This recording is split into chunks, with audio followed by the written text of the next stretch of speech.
Hello everyone, రోజు కలుద్దాం. రెండు నిమిషాలలో మనకు తెలియని చాలా విషయాలు నేర్చుకొని రివిజన్ చేద్దాం.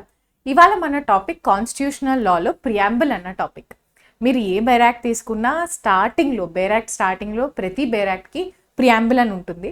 అయితే మిగతా యాక్ట్స్లో ప్రియాంబుల్ అనేది 1 to 2 లైన్స్ ఉంటే మన కాన్స్టిట్యూషన్లో ఇది ఒక ఎంటైర్ పారా ఉంటుంది. కాన్స్టిట్యూషనల్ లాలో ప్రియాంబుల్ అనేది we the people of India అన్న వర్డ్స్తో స్టార్ట్ అవుతుంది. We the people of India అంటే మనందరం మన ఇండియన్స్ గురించి మాట్లాడుతూ దీంట్లో 5 ఇంపార్టెంట్ టర్మ్స్ ఉంటాయి. అన్ని ఎగ్జామ్స్కి ఇంపార్టెంట్ ఈ టర్మ్స్.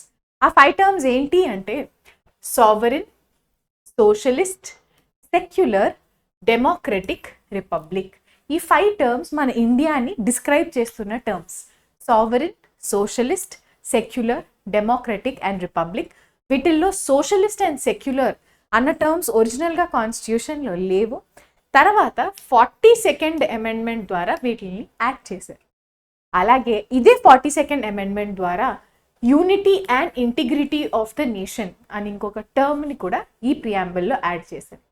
అయితే ప్రియాంబుల్ మన కాన్స్టిట్యూషన్కి పార్టా కాదా అని చాలా రోజులు గొడవలు అయితే ఫైనల్గా కేశవానంద భారతి జడ్జ్మెంట్లో ఏమని చెప్పారు అంటే yes, it is part of the constitution.